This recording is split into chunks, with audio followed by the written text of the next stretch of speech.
ایک اور بات جو بڑی خاص میں سوال میں کرنا چاہتا ہوں، یہ بڑی ایک سمجھ لیجئے کہ کسی استاد کے لیے بہت ہی باعث فخر بات ہوتی ہے کہ میرا شاگرد جو ہے وہ بلندی میں سب تک پہنچ گیا. خواجہ حسن بصری رحمۃ اللہ علیہ کو آپ کا مقام خواب میں دکھایا جا رہا ہے، بتائیے ذرا.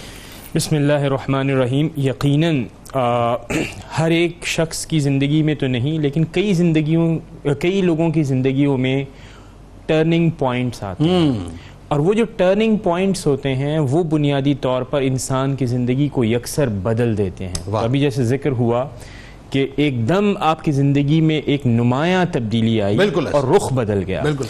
لیکن آپ یہ دیکھیے کہ جن کی صحبت آپ نے اختیار کی اس ٹرننگ پوائنٹ کے بعد، انہوں نے ان منازل کو طے کرنا نہایت آسان بنا دیا. تو آپ دیکھیے کہ دریائے فرات کا ذکر ہوا اور وہاں پر ایک مخصوص جگہ کا انتخاب کیا گیا، وہاں پر اپنی یکسوئی کے ساتھ اللہ رب العزت سے لو لگانے کی کوشش کی. مسجد آپ نے خود بنوائی اور اس کے اندر پھر آپ نے یکسوئی کے ساتھ کیا. لیکن اب جو توجہ طلب بات ہے جنید بھائی وہ یہ ہے کہ ہم اکثر یہ سنتے ہیں اعتراض کہ صوفیاء کرام کی زندگی نہ سنت کے مطابق ہوتی ہے نہ صحابہ کرام سے اس کی کوئی مثال ہے.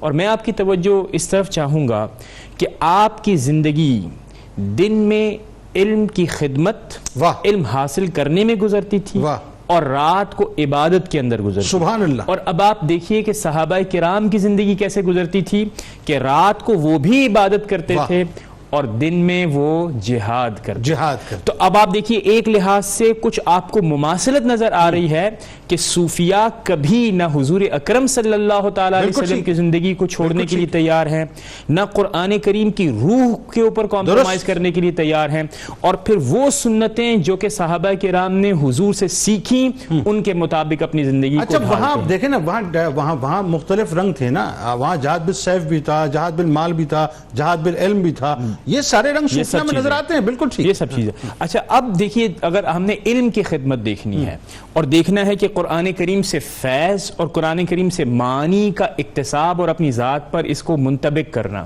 تو آپ خوب توجہ کے ساتھ قرآن کریم کی تلاوت کرتے. جب وہ تلاوت ہوتی تو چونکہ عربی زبان ہے اور آپ کا تعلق کہاں سے ہے؟ فارس سے ہے، تو عجمی کہلاتے تھے عربوں کے ہاں وہ عجمی. لیکن یہ ڈیروگیٹری سینس نہیں ہے. یعنی آپ یہ دیکھیے کہ جیسے حضور نے فرمایا کہ بھائی آج سے کسی کی یہ تفریق نہیں کہ کوئی عربی ہے، یہ ڈیروگیٹری سینس نہیں تھا، بلکہ یہ وہ سینس تھا جسے آپ کہتے ہیں محبت کا سینس. اور پھر یہ آپ سے دریافت کیا گیا کہ قرآن کریم تو عربی میں ہے، آپ عجمی ہیں، تو یہ زار و قطار رونا، یہ رقت طاری کرنا، یہ تو اس وقت ممکن ہوتا ہے جب آپ اس کلام کے اندر داخل ہو جاتے ہیں، یعنی آپ سمجھ سکیں اس کو، اور اس کی یعنی اس کی نہ صرف رعایت بلکہ اس کے وہ معانی جو کہ دل کے اوپر اثر انداز ہو، اس کے لیے یہ ضروری ہے. تو آپ نے فرمایا کہ زبان، اور زبان سے مراد کیا ہے؟ میرا ظاہر، میری پیدائش یہ شاید عجمی ہو لیکن میرا دل عربی ہے. یعنی حضرت خواجہ حسن بصری نے میرا تعلق ایسی ذات سے جوڑ دیا ہے کہ اب میں اس کے کلام کو اس کے اندر داخل ہو کر اس کی حساسیت، اس کی گہرائی، اس کی گہرائی کو محسوس کرتا ہوں، تو پھر یہ کیفیات میرے اوپر